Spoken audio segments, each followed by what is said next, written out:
Hello, everyone. Welcome to another Wolfram language design review. I think we may have skipped a few because of our summer school and other things, but we're back. This is part of our incremental language development series. And I have a feeling Comap may be a rather long discussion. Yes. So there are futurized ref pages for the preliminary implementation of Comap and Comap Apply. Am I ever going to remember what Comap does? Head map. So there's a section there on naming. I actually looked back. I remember we discussed it at length. The very first time we talked about it was in 2015. So it's been something that's been circling around for a little bit. Yeah, so Ian's collected some notes here on its relationship to category theory, because that was something you had a little bit of a concern about. And what's the answer? I mean, is there a Comap concept in category theory? No. Okay, good. This is basically mapping a functional, and maps a function. What about a term like operator map? Given that operator is our kind of functional. Yeah, that could work. Offhand, I mean, unless there's something ruling it out, it does seem better than Comap. I just can't remember what Comap does. Well, so here the operator would be the argument, right? It's a particular kind of functional. It's just evaluating a function at a point. Why is the argument order this way around? Because we want to have functions themselves in the first argument. But this isn't what's happening. Wait, that first example doesn't look right. It seems wrong. You know, it's reversed. It's reversed. So this is the wrong way around. So I would hopefully be able to do this and have it work. Yeah. Yes. Okay, it was the wrong way around. That was really, really, really confusing me. Yeah, I didn't notice that.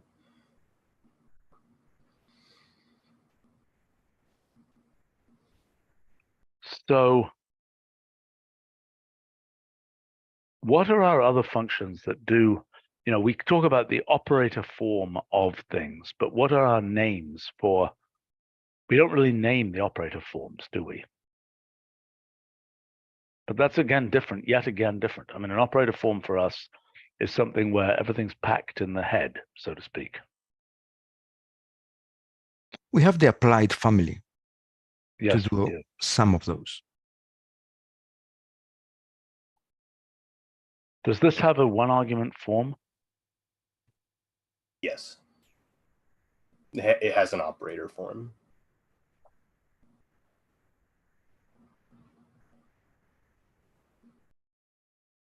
I don't even understand what this is doing. I mean, because this is, oh, I see. This is taking this thing. This is a really confusing example, if I might say so. I mean, if I were to just see Comap of FGH, X, that's what I want to see. For a basic example, yeah, it would pay not to have a list, to not have a list as the second arg. I mean, that example is just crazy. And hopefully the futurized ref page doesn't. No, it's a good example, Stephen. It's just not a good basic one. It's an example of why one would want to use it, but it's not an example of explaining what the heck it's doing. Yeah. I mean, I think that's a great application example. Yeah, sure, basic stats. It's one of the real. Here we go. I mean, the first example here is exactly right.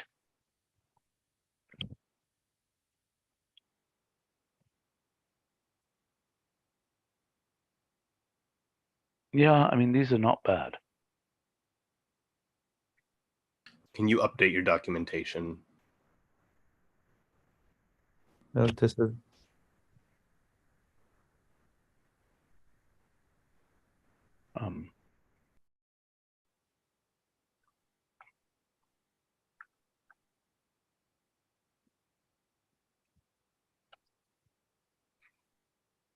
Well, this does seem fairly reasonable. I'm beginning to the Comap name. It was, you know, by the time this was 2 lists and the argument order was wrong, I was pretty confused.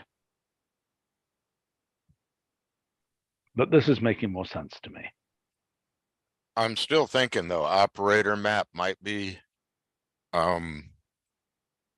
more Well, clear I'm to not your sure. But random I person. don't, I dislike operator map, right? Because in a sense, map is operator map, right? Yeah. You give an operator in the first, an operator form in the first thing, and it maps it across the arguments. Yeah, We've no, discussed this yeah, naming yeah. for so long. I think we should put in Comap as an experimental function and just see if any of us can remember what it does. This is a bit like the through function, which I use a lot, right? Yeah, one of the alternate names for it in the past was actually compose through, because if you have through of compose of heads, you get this. But Yeah, except through has not generally been a successful function. yes, it is a useful Yeah, function, but not necessarily. Not an easy I- function. I want to say Comap and Comap apply together cover the same functionality as through. I'd probably use Comap instead of through if it were available. So Mhm. Hey, by the way, something is wrong with my docs update, and I guess we have to let Roger know. This is not working. Let me just send him mail, and somebody should ping Okay. him, please. The version of the ref page you had is all right, but I don't think it's. Yeah, the I know, most but I'm a up-to-date little bit version. worried about what this is doing. God knows it might be overwriting everything. So let me just could you just tell Roger that this is I've sent him a screenshot of what it's doing. I'm going to kill the process. I'm suspicious there. Okay, so Comap and Comap apply are going to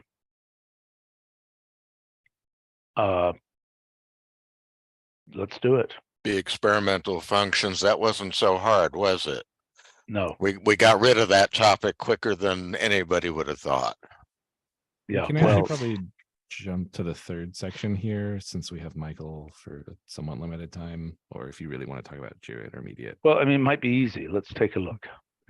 Do you have It's not going to be very easy because there are some interesting extensions. Okay. All right. Okay. So this is the selection of ChatGPT suggested visualization functions that Brett and I looked at and that he thinks are. This is a pretty reason. Is Brett here? Yep. Yeah. This looks like a pretty reasonable idea. Mhm. Yeah, I mean the polar ones for sure. That's a useful thing to as Mhm. a function of r and theta.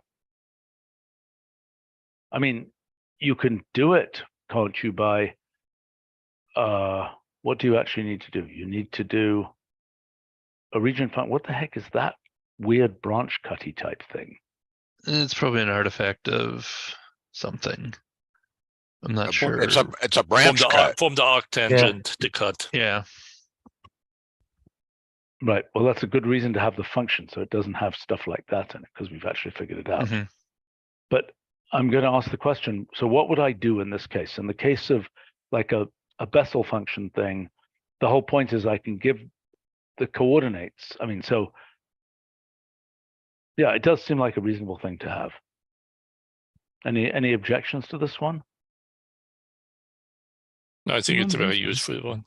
Yeah, I think both of the polar ones are reasonably nice examples.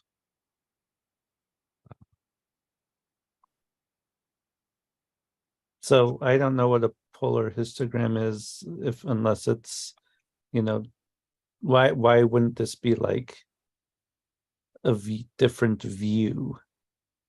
Of So what? a different layout of histogram. histogram. Some of the options would be different. It would want the polar frame and polar axes. But so how do I specify the polar histogram? So what I've got is a bunch of theta values, basically. Mhm. And I'm going to make a histogram based on those theta values. But I don't understand why this thing is is puffing outwards as it goes further out. Is that what you would expect? I guess it has no choice. There's just more area around and more perimeter around the circle. Mhm. The question of why are certain, why are they only 1, 2, 3 different or 4 different Well, I assume those are just It's values. a I small assume they're data set, discrete and values. it has 1, 2, or 3 things, I would guess. Yeah. No, I guess those are real valued. So okay, right, but it's still discrete knows? counts But- on each bin. because it's starting otherwise in other respects it looks like a pie chart. Well, I mean, this one is than implemented using a variant on pie chart. okay, all right.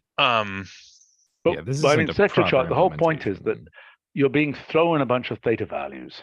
You're not being thrown I mean, in a bar chart, you're being told or a sector chart, you're being told, or pie chart rather, you're being told, here are the widths of the pie elements. The line. Where this is a completely different thing.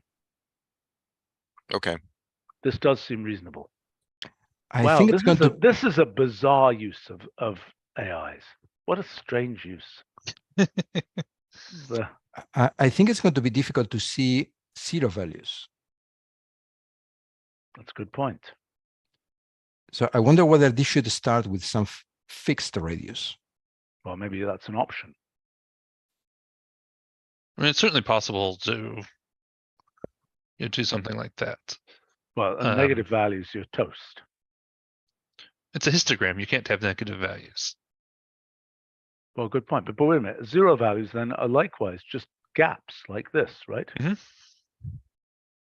Yes, but is it possible to appreciate there how many are jumping or skipping? Well, there's none there. There would be if you had radial lines there for every. I mean, you could imagine having something where every bin.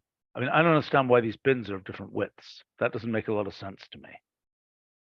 See what I'm saying? I would expect that the thing would have every 10 degrees, there'd be all the thetas in those 10 degrees. Yeah, perhaps that's the problem. Perhaps we need some intermediate lines between. Right, but those. also no. I mean, right. I mean, what Steven's saying is that all those sectors should have the same central angle. Exactly.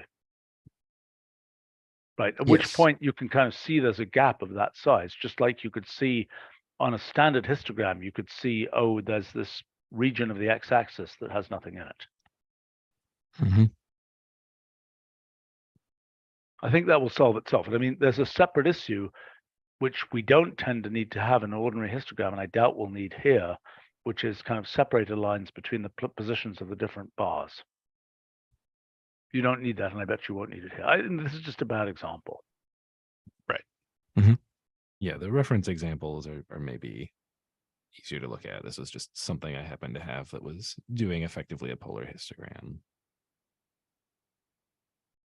I can't really tell completely, but I mean, we know what this is supposed to look like. Yes, but you saw that the third one had a. I mean, the third one's nuts. But it starts with a fixed non-zero radius. I think if you are interested in these green, very small.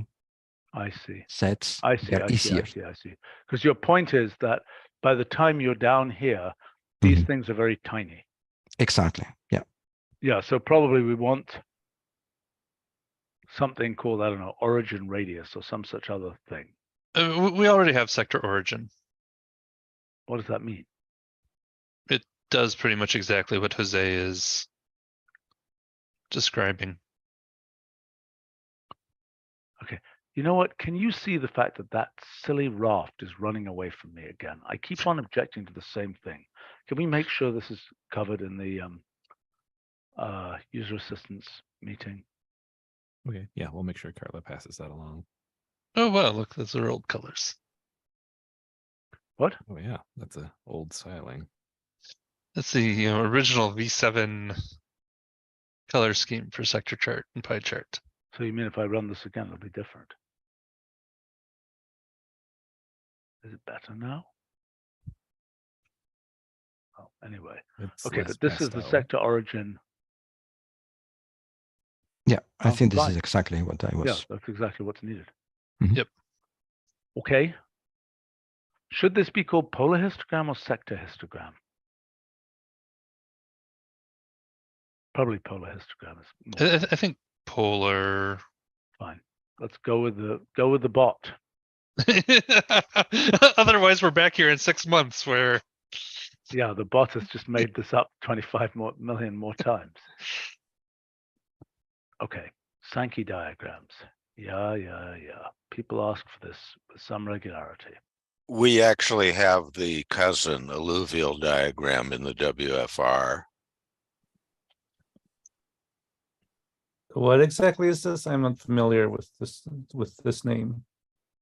So this is showing flow from, between different states by volume.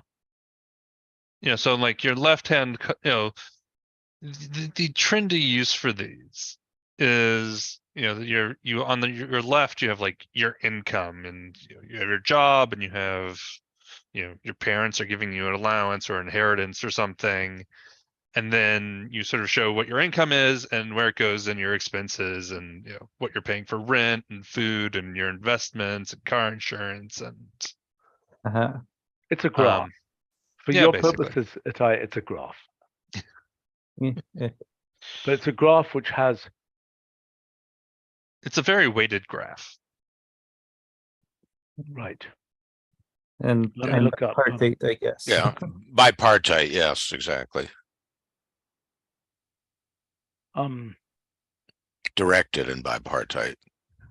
I mean, not necessarily bipartite. It could be. The way it's more. laid out, it is, but yes, you're correct, because you could have the same names on the on either vertical. Well, Why no, don't what I we- mean is that I Yeah. mean, you'll sometimes see multiple vertical things that you go from this to that to the other thing. Okay, so yeah, sequence. It's a bunch of countries, and for each country, it's a bunch of items.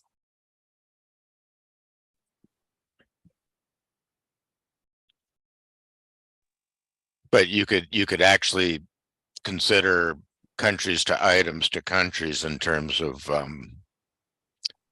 import export.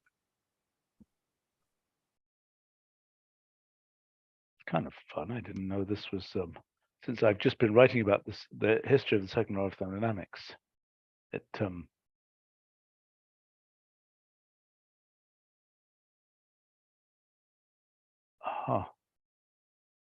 So there's that's interesting. I think there's a triangle in the top left.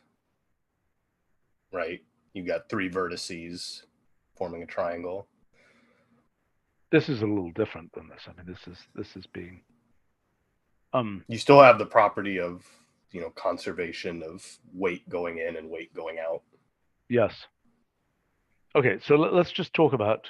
Okay, we also need to understand this alluvial diagram thing. What is this now? What does this mean? What is this? This is, I see, this is stages.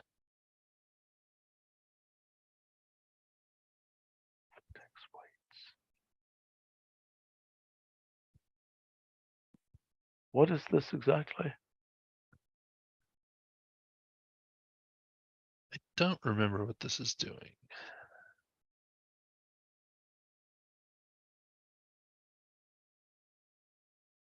Well, okay, let's look at this one first of all.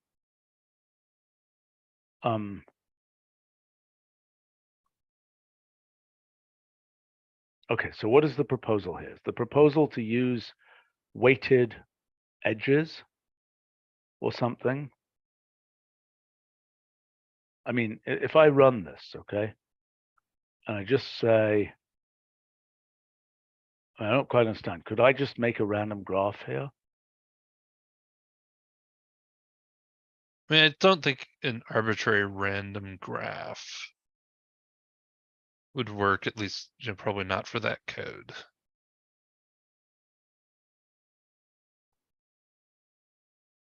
What?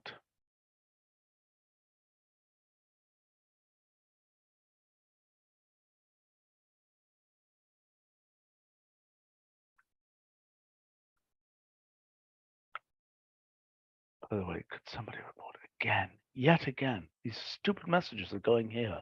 This is some bug with DocuTools. Who's PMing here? Me. I'll be checking that. Yeah, that's. I mean, it's being actively investigated. Mhm. Okay, all right, fine. Okay, so this, we want to say something like rule @ this. And then we want to live incredibly dangerously and say Sankey diagram of that. Is that not a work of art? It is. It's lovely and even useful.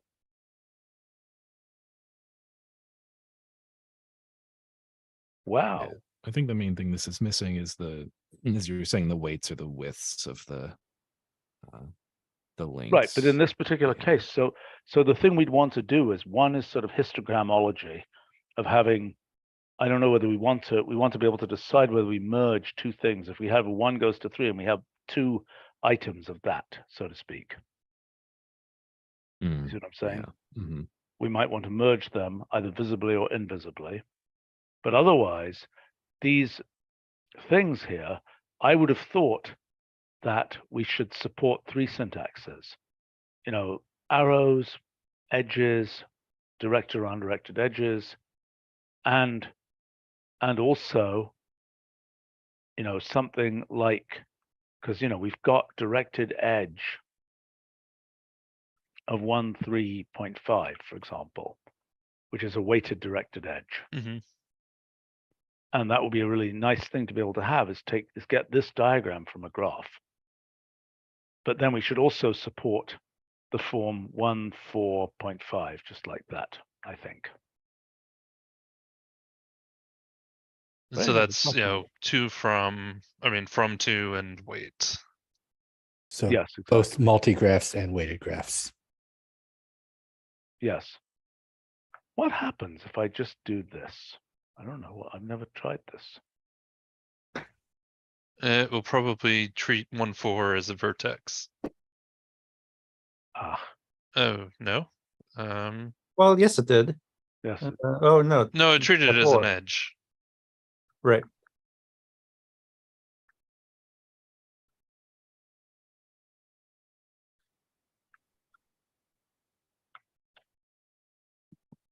Okay, so now if I do this with 0.6, 0.2, I think that should work. I don't see any reason why that shouldn't work. That's something for Charles and friends. Okay, yeah, we'll pass that along. Do you agree that should work? I mean, it seems useful to me. Well, I mean, graph, you know, it's a statement that, you know, vertices can be anything, right? Yeah, but this is not treating vertices as anything here. It's really more edges. No, well, I mean, right. I mean, the question is, which way should it work? You know, should that be weights or should that be? No, this is the correct thing. This is the correct thing. There's nothing else this could be. There's an It's outer edge list weight. here. What's that? Edge weights. Yeah, there's got to be edge weights. Does undirected edge take the 3 argument form? Yes. Yes. Yeah, I mean, this should be equivalent. This thing here, just like this thing here is undirected edge of 2 arguments, equivalent to that. This should be equivalent to the 3 argument form. It's just an oversight. What is for the purposes of Sankey diagram, how to handle negative weights? For the purposes of a graph, how do we handle negative weights? I think we just put maybe we have a dotted line. That's what I was thinking, actually, run it in the middle and use the width for weights, perhaps. Yeah, or perhaps dot the whole thing if we wanted to. I mean, that's a style at least. Is really the height of the bars on the sides will be tricky with negative weights. Right, the 1 and the 2 left overlap somehow. Oh yeah. Well, I don't think negative weights are the biggest priority. It's an edge case. We Unintended. Yeah. Okay, kick him from the meeting. So, we could actually just have those heights, equal to the, related to the number of edges. No, you right. It should be. Why? I mean, does the this height look should the way it looks? correspond to Hold the on. total weight. Why isn't this symmetrical?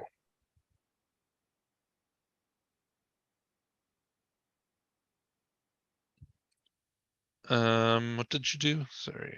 Complete. Did the graph. complete graph on 5 edges. I think it's not right. I think it's a bug. But anyway, it's not a big deal. What is edge list for that complete graph? I mean, I'm guessing it has These are like very, 1, 2, very but lovely. not 2, I mean, 1. these look absolutely magnificent. But oh, I see what the problem is. The problem is, it is this edge list because they're undirected edges, right? Yep. They're Right. ordered. Right. Yeah. Yeah. So in fact, the correct thing to do here would be to say, join hash and reverse of hash. Or you could just say directed graph. Directed graph goes to true, right? I'm still confused. Perhaps the symmetry is left to right. You see how the sizes are decreasing on the left and increasing on the right? Yes. There is some sort of combined symmetry up, down, left, right. The main point is these are very It's not, lovely you diagrams. didn't reverse the right. You reversed the whole list. You didn't reverse the individual elements. Silly me.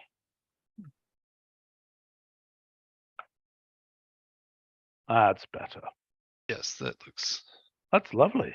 These are really nice. I mean, about the black on the right, I don't understand that. Why isn't the It's just the a color? default color scheme. Is if you go up and change the definition, you could have. Yeah, but why not use that same coloring? I don't understand why the coloring of why this isn't one coloring over here, if you understand what I'm saying. I mean, this is a simple prototype. It's not. Yeah, okay, fine. Right. And certainly in the general case, right, the left and right things will be completely different. So it's not clear that it makes sense. You don't want to use the same colors on the right. It gets very confusing. Okay, fair enough. Because it's the receiving end of multiple colors, each of those blocks.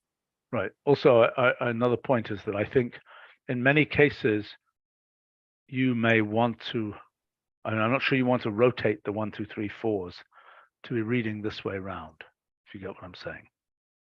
We want the same orientation. Maybe. These are lovely though. Yeah. These are great diagrams. We should absolutely have these. And I even like the color scheme. Okay, awesome. They have this resemblance to a lot of code I have looked at over the years. Some of it my own. Well, I mean, this is relevant. The name Sankey diagram is a bit obscure, although it is what they're usually called. But it's going to be relevant to like string diagrams and tensor manipulation and so on. Don't you think, Jose and others? Perhaps, yes. Because this is showing like if you're, take two tensors. Anyway, this is a good start. I was going to say, I've certainly seen like diffuse between files where, one line got, turned into 3. And so you have a little widening, spline type thing connecting them. Right. I think this is great. And I think the fact that we can take a graph, I mean, by the way, the Sankey diagram should be able to take a graph as input. Mm-hmm. I wonder, Brett, what you said, I wonder if that's actually better suited for an alluvial chart, that kind of diff. Yeah, maybe. View. What is an alluvial chart? Well, it seems to be it has these weights changing over time, but what is the graph version of it? Subcategory of a Sankey diagram. It's one of those things where I think I've seen different definitions for Sankey versus alluvial, and not consistent. That sounds right. I see. So this one is something where it is like a multi-step Sankey diagram. This is a one step where it's just going once across. And here, it looks to me like it's going, Well, yeah, except it's not exactly showing the receivers. It's sort of, they're not spreading every which way. If you do an image search, there are lots of examples of multi-level Sankey diagrams. Mm-hmm.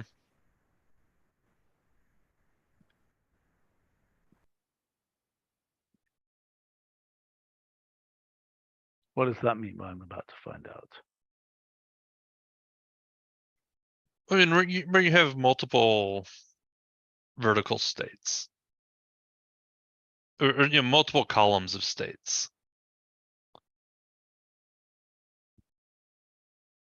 I see, like this. Yes. I see. So that's going to be a graph. So we're going to have a list of graphs, basically. Each one of these regions is a graph.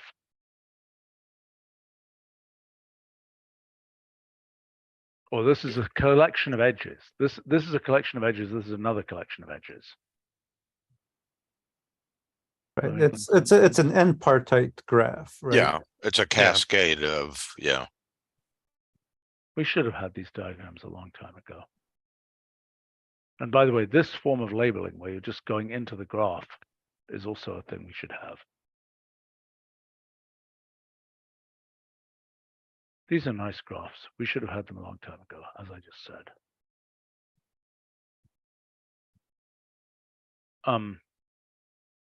Okay, well, that's the thing. So, I mean, there's probably a little bit of work to be done, Brett, on, inventorying all these different types.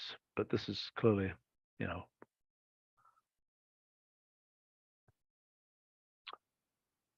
good work to the AI. Hats off to the bot. All right, let's look at Gantt charts.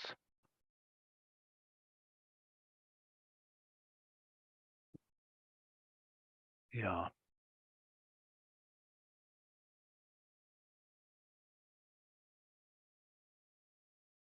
These are surely worth us having because they are common things. I guess the question is, what does the data look like for them? I mean, Well, because right. the one in thing the that's function there is not repository the is typical very Gantt chart. right. It's very esoteric. That's why we had them put the project data in the name. We weren't going to allow them to name it Gantt chart when the input was this bizarre data set. Right. Right. I mean, if you look at the reference examples, your typical Gantt chart, there's a very clear progression over time. Well, depends on the project you're doing. I mean, they're usually with respect to time. I mean, they're with respect to time, but you also Depends get on the things project. where, like, this stage is a precursor to that stage, sort of thing. I don't know whether that's true. I thought that they were just like indicating when different things were happening. I mean, and maybe that's the case, and maybe that makes it a simpler design, but it's just a list of data intervals or something. Yeah, I think that's what it is. Right. Yeah. I think it could be a list of intervals optionally if you want this sort of right. dependency. And you have multiple parts of a project, and right. And then it should support labels as rules, probably. Mm-hmm. I think so. I think this is the basic thing. I think it should also, it should support values that aren't dates. Right. Although the most common intervals or data intervals, but not mixed. Sure, but it should also support pairs of numbers, probably, to just be coordinates, I think. Sure. All right, I agree with the bot again.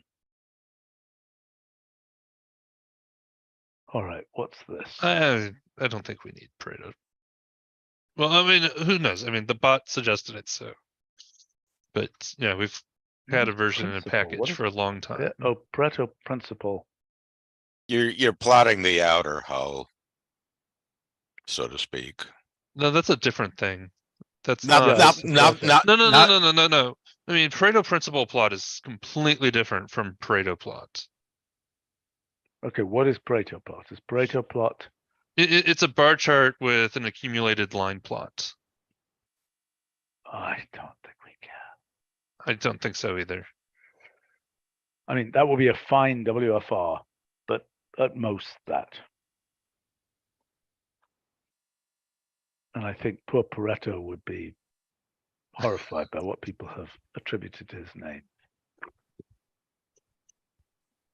Okay, Venn diagrams. These are things that come up with considerable frequency. And seems to me This is by far the most often one that ChatGPT makes up. By far. Well, so Interesting. we should have it. It just And takes a we've got- list of sets and Well, Correct. well, It takes a list of finite sets, yeah.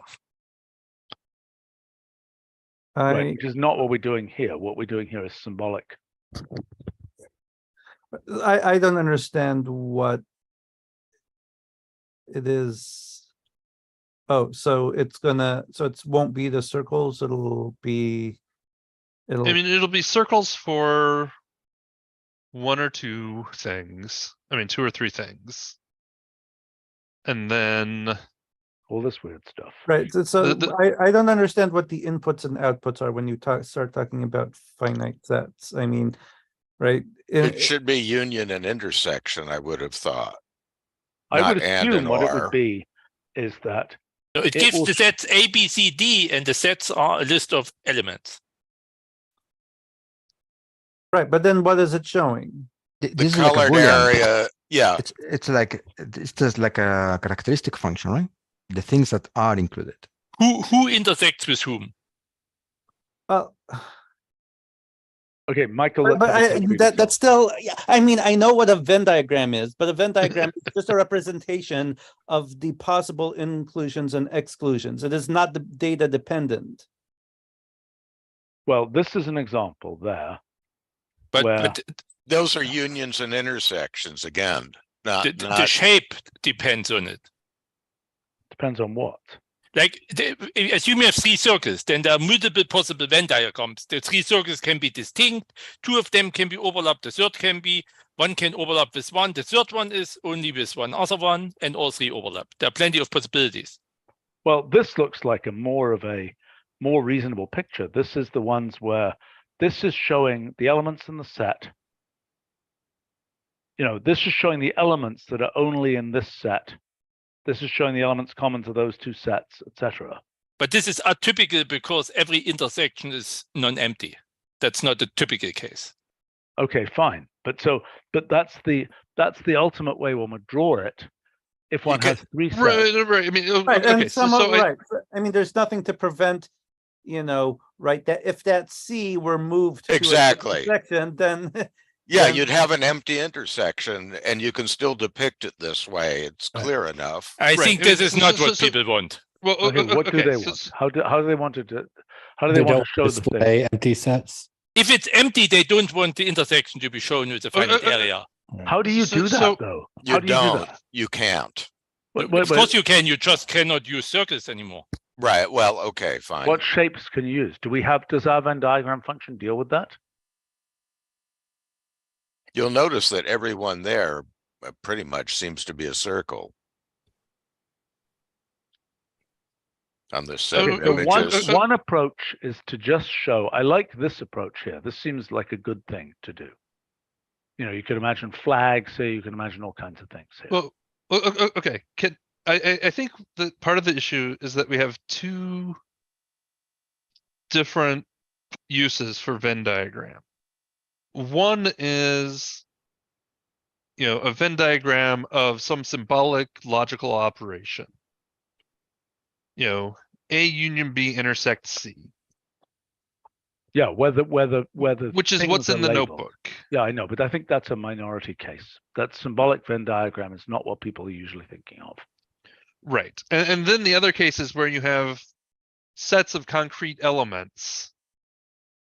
You have like three lists, each of them containing some subset of countries. And you want to Sure. know which countries are in which, shared between, This and that. split by type of government or religion or something, or Right, whatever. but actually, we can combine these two ideas because you can label, in this case here, we're probably labeling, Russian alphabet, Russian, Greek, Roman, Latin alphabet, right? Mm-hmm. And so those three things can have labels, just like these have labels, ABC. Yep.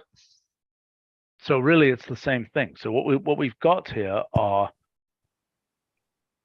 we've got a collection of, okay, here's what I claim. One thing we might have is just a, Venn diagram of a collection of sets. Is this making sense? Hold on, let me think here for a second. Well, I'm kind Yes, of that's curious. right. It's a collection of sets, right? ABC, C, D, I, D, I, J, or something, D, I, J, K, whatever it is. Right. That's three sets. And that would be a ternary Venn diagram, so to speak, with three circles. Mm-hmm. And we would show where things overlap. Now, presumably, just like we do for other things, we can say, X goes to this and so on to name these things. Right. Or is it that thing goes to X? It would was just probably be typing that basically thing the goes to same- X, I or was you just have an typing basically the same association thing in where. chat. Sorry, wait a second. That thing goes to X, right? Or an association. You're right. I mean, we're getting these from Chat GPT. I mean, do we know what people have been asking Chat GPT for, or what kind of inputs? Yeah. This is what they want. Basically, exactly what Stephen put in the first line: sets of elements. Right. Okay, so that's the case. thing I put in could support the thing on the first line as well, right? I'm regretting using strings for the keys already. But yeah, they should just be symbols. As long as you're not calling to expression them on them, That's what happens when you're typing a chat instead of typing in a notebook. Is this work? This doesn't work, does it? No. This is what I'm proposing for a design. The second argument says what the highlighting is, basically, and I see. And then an option to whether to do what Michael is suggesting, where it's non-circles if needed. And I think they're technically called Euler diagrams. Nobody knows that. Actually, there are quite a few wiki hits, not wiki hits, web hits, if you look at images. And the first, if you just want the pure logical thing, the first argument could be an empty list or an empty association, and it would work. And I don't think that the logic thing is the common case. I think the common case is right. I mean, the and most the common logic case thing would is easy be the enough first to thing you type, detect. right? Where it's just data, just sets. There's no labels. That's the most common use case, and it would. Yeah. I mean, there's only a handful of like what 8 or whatever logical operators we can detect the head.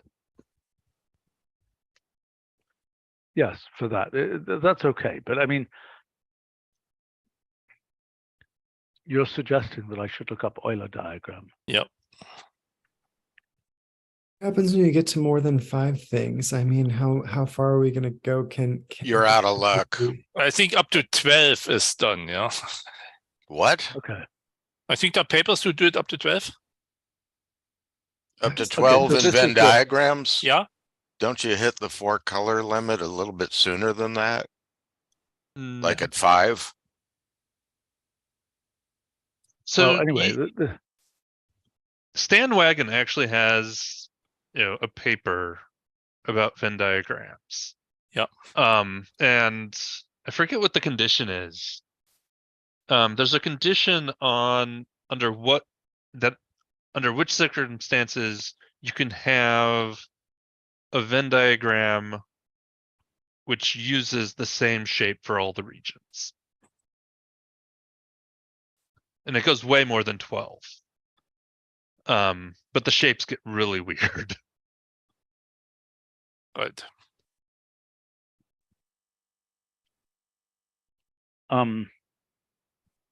Right, but I mean, more than 3, it can't just be circles. I understand.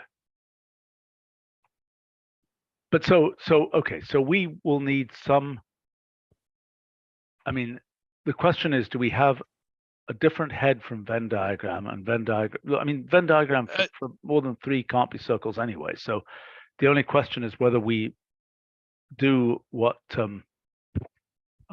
Bob was suggesting, and just have an option for whether to distort it to avoid empty sets. Michael, does that make sense to you? Yeah.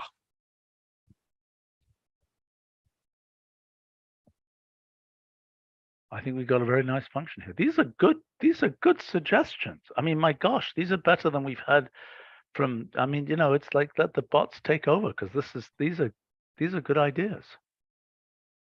I mean, they do a lot of code writing every day. Well, and they also read a lot of stuff people have written. So,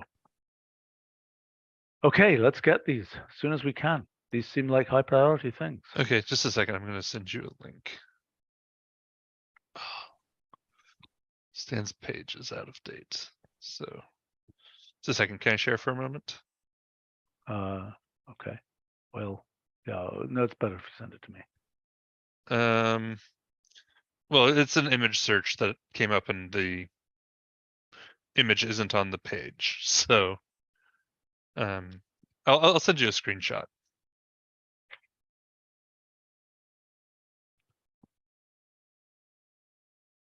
Okay. Come on. There.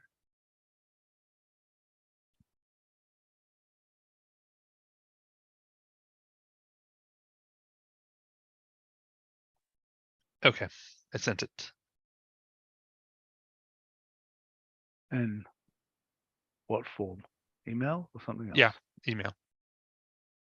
Okay.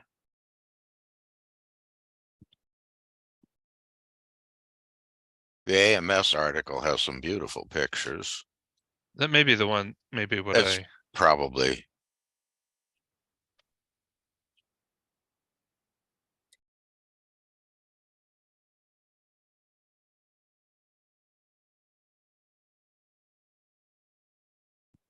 So that's, what the heck is that? That's a Venn diagram on like probably 30 or 40 sets. Well, it's what Stan with his early life in Banach-Tarski paradox land. Yeah, I was thinking that. Right. I mean, so it's some weird shape that is So able to then intersect itself in a way so that you have all 2 to the n Sure. combinations. So you're saying it really is circles, only they've been, split into a finite number of parts and rearranged. Yeah, to right. form. Topologically, it's a circle. Yeah, okay. This is Banach-Tarski land. That's very cool.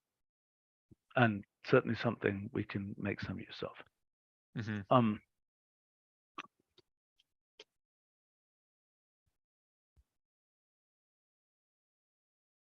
Okay, great. Let's go to our last item here. These were really good.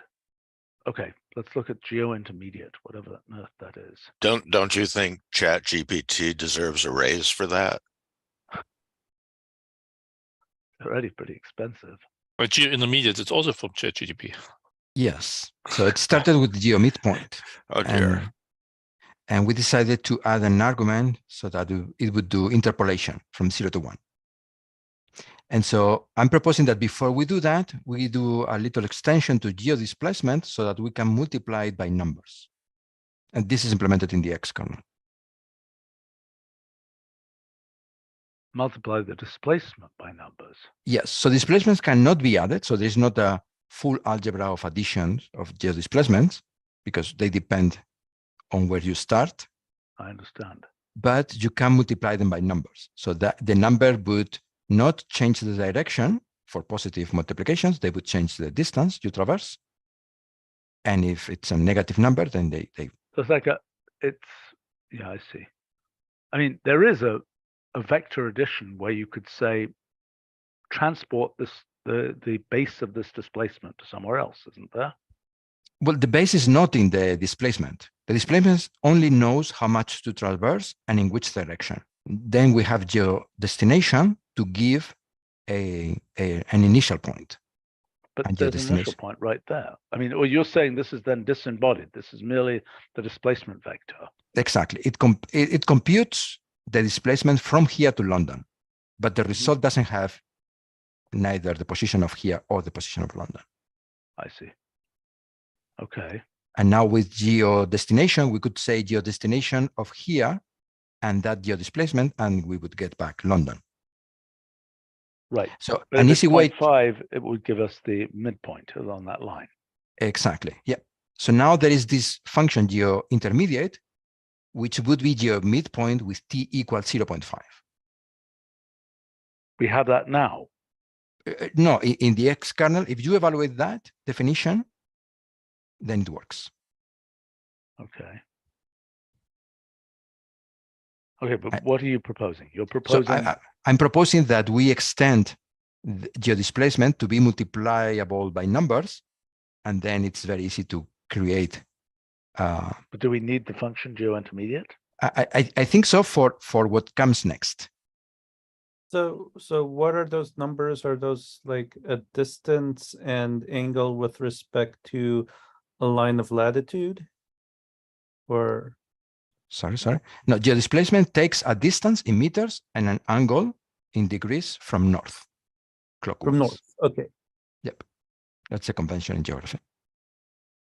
So by the way, when we do the spherical analogs of this, we probably need some spherical analog of this, where that's distance on the unit sphere and that's in radians and so on. Right. Yeah. So can you evaluate the geointermediate definition so that we can play then? Well, particularly if I go to move this to the X kernel, yes. Oh. So sorry, I thought this was the X kernel. Okay, Well, I then thought it was too, but I didn't do that correctly. Okay. So the idea is, you suggested in the last meeting, and this is where we left it, that we look at the Bézier constructions. And so what I'm proposing here is that we can extend this construction to Bézier curves on the sphere, on the spheroid, actually. Oh my gosh, what did I suggest before? Yes, so that we look at Bézier constructions, Bézier curves. Yeah. So we were looking at what would be the right function, the right construction. And with Bézier curves, we can get intermediate points by providing a t value. So I'm trying to imitate that. And so the interesting idea is that there is this second definition, geointermediate of a list of points. And you see it's recursive. So we do geointermediate of most, geointermediate of rest, and then another geointermediate with the result of those two. So this is the basic definition for Bézier. Actually, I think it was found by somebody else, de Casteldieu, another French.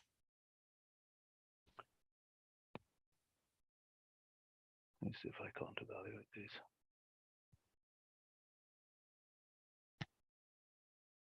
What version am I running here? Oh. But this is strictly with respect to arc lengths on the geoid. Yes. Exactly.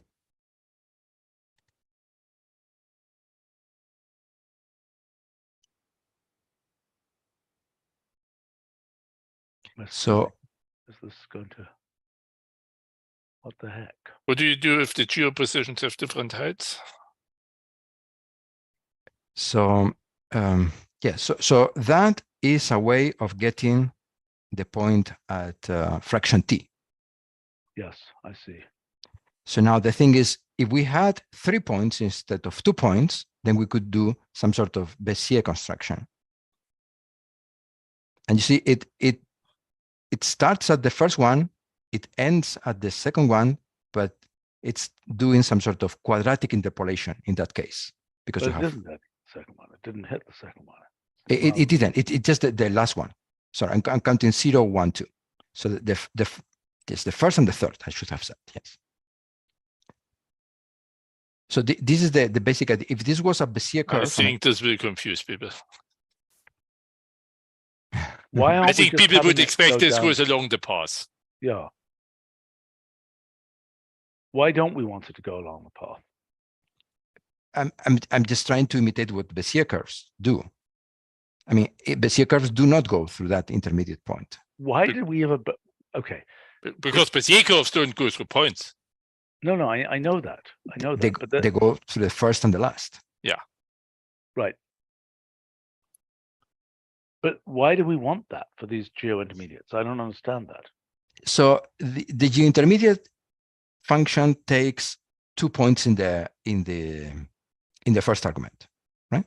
And so the discussion last time was what happens if we have more points in the first argument, and that's why we said, okay, let's look at Bezier.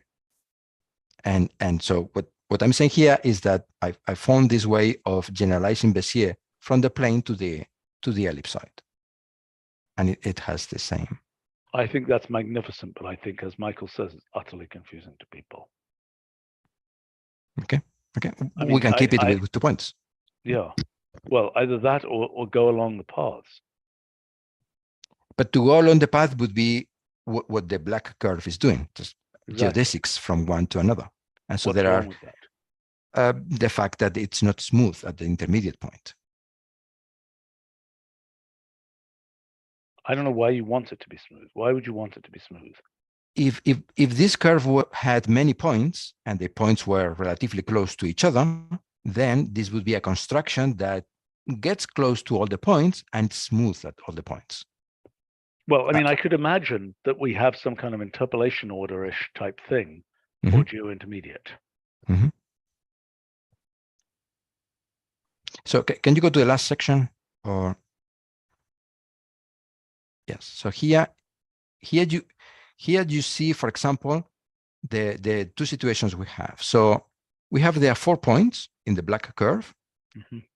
Then we have in red, we have this new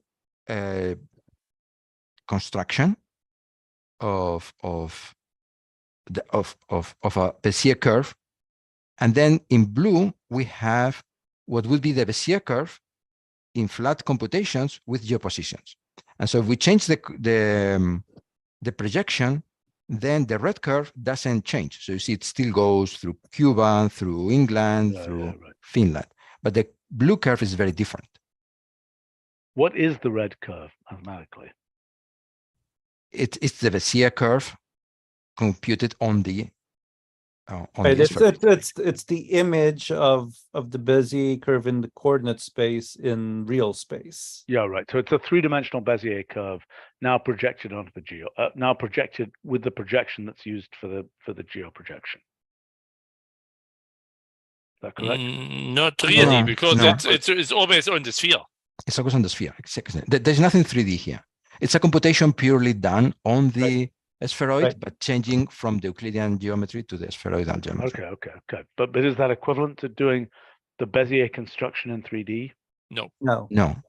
It's doing the Bezier construction in the flat coordinates, right? It's basically there's nothing flat in that computation.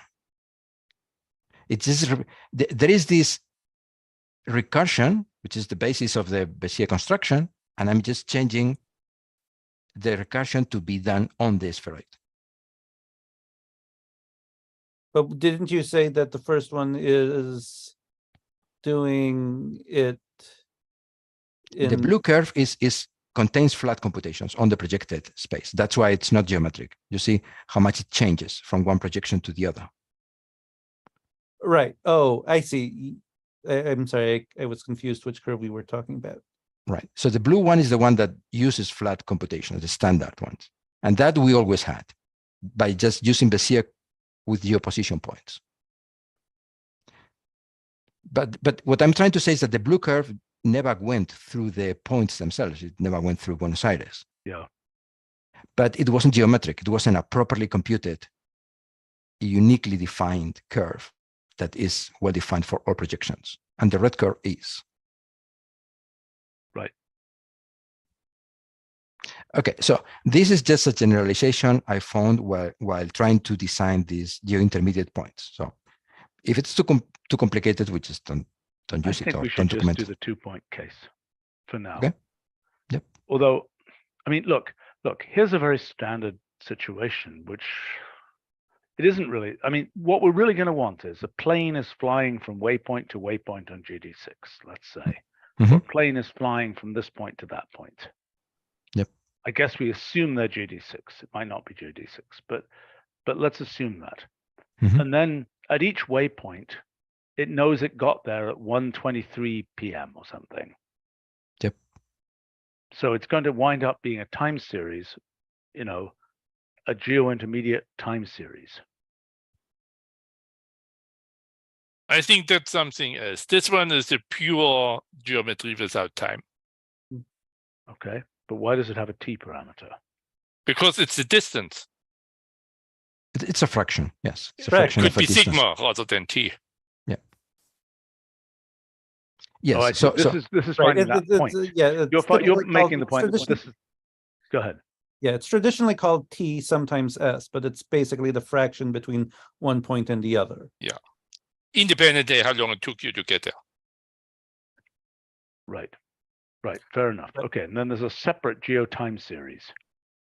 Yes, we were planning a geo trajectory that would take dates and know what to do. I mean, could we split the difference between the very confusing multi-point geo-intermediate and Bezier by somehow sticking Bezier curve into the second argument of geo-intermediate? Or I guess I have to run off here, unfortunately. As you predicted, this topic is not quite as simple as we expected. Maybe we should talk about this again in connection also with geotrajectory, which I think is going to have similar issues. Okay. All right. I should run. Thanks a lot, guys. See you all soon. Okay. Thanks all. Bye. Right. Bye. Right. Wow.